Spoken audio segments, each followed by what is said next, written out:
Bonjour, ici Mathieu de Ludovox.fr, bienvenue dans ce Ludo Chrono. Aujourd'hui, je vais vous parler des Entrepreneurs, qui est un jeu pour 1 à 8 joueurs et joueuses de 7 ans et plus, et les parties de 20 à 45 minutes. Dans ce jeu, les joueurs et les joueuses vont essayer de gagner le plus d'argent possible. Au terme de 10 tours ou 11 tours, puisque on ne va pas décompter la première année, eh bien, on va essayer d'avoir le plus d'argent possible en collectant des cartes et en réalisant des bénéfices. Comment est-ce qu'on va faire? Eh bien, on est représenté par une couleur, on va lancer les 2 dés et on va venir se déplacer le long du plateau. On va pouvoir choisir la direction dans laquelle on va, ça va être très très important, et on va avoir un banquier.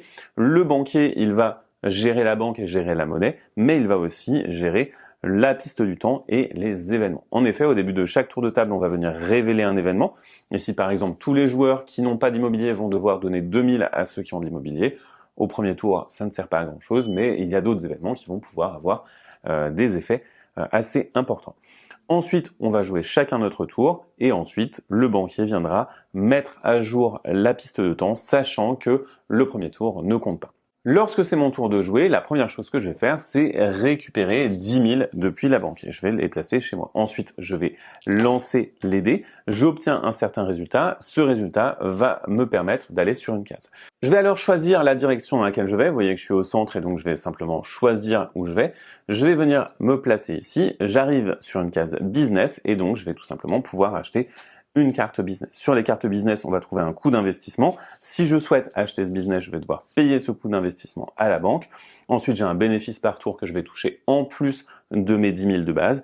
On a une facture client. La facture client, c'est lorsqu'on s'arrête sur une case business, une case violette, on va devoir payer aux gens qui ont des business la facture client. En revanche, si on est tombé sur une case qui a un pictogramme et que des gens ont ce pictogramme, la facture client va être doublée.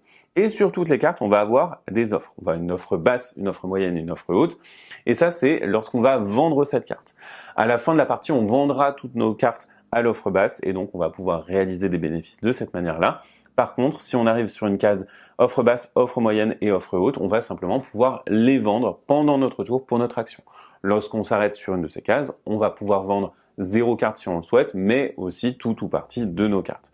Lorsqu'on vend à l'offre haute, on va toucher les sous de l'offre haute. Lorsqu'on vend avec l'offre moyenne ou basse, on va vendre au prix qui est indiqué, sauf que dans le cas de l'offre moyenne et l'offre basse, les joueurs peuvent également surenchérir et proposer plus que la banque. Dans ce cas-là, une enchère se met en place et c'est le joueur qui enchérit le plus ou à défaut, la banque qui va payer et qui va récupérer la carte. Quand la banque récupère la carte, elle est replacée sous son paquet.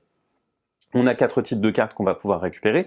On a parlé des business, mais on va avoir des cartes immobiliers qui vont donner un loyer par tour et qu'on va pouvoir revendre. On va avoir des objets qui ne génèrent pas de valeur, mais qui vont être revendables pour très cher, et des actions qui peuvent générer des dividendes, mais qui vont également avoir la possibilité d'être revendues. On va donc pouvoir collecter les cartes comme ceci petit à petit, sachant que quand on a joué, donc ici j'ai fait mon lancer de dés, j'ai fait l'action de ma case, mon tour s'arrête, on passe au tour de la joueuse suivante, mais ça n'arrive pas si jamais on fait un double. Si jamais vous faites un double, vous allez rejouer immédiatement une fois en lançant les dés, mais par contre sans collecter les 10 000 de début de tour. Là, ici, il se trouve que j'ai fait un double 1, je vais pouvoir faire 1, 2, faire l'action immobilier, mais par contre je ne rejouerai pas derrière. On va venir jouer comme ceci en tour de table. Lorsqu'on a fait un tour de table entier, le banquier va venir mettre à jour la piste de temps et révéler un nouvel événement. Alors on va pouvoir continuer de cette manière-là.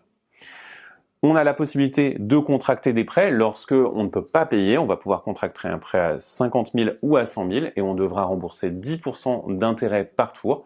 Et si on n'a pas terminé de le rembourser à la fin de la partie, eh bien on va tout simplement devoir payer avec l'argent qui nous reste. On a aussi des levées de fonds qui vont nous permettre de maximiser les bénéfices par tour de nos entreprises. On a une levée de fonds à 40 000 et une à 70 000. On doit les faire dans l'ordre. On a enfin des cases faillites. Ces cases faillites, lorsqu'on les traverse ou qu'on s'arrête dessus, on va devoir payer 5 000 à la banque. La partie peut se terminer de 2 manières. Soit un joueur atteint 1 million d'euros en liquidité, alors il a remporté la partie. Soit on arrive au terme de la partie, au terme du 10e tour, et dans ce cas-là, vous allez vendre toutes vos cartes au prix de leur offre basse, et c'est le joueur ou la joueuse qui a le plus d'argent à ce moment-là qui remporte la partie. Voilà pour le principe des entrepreneurs, qui est donc un jeu dans lequel vous allez devoir vous déplacer stratégiquement sur un plateau pour acheter des cartes et générer beaucoup plus d'argent. Maintenant, à vous de jouer, et à bientôt sur ludovox.fr.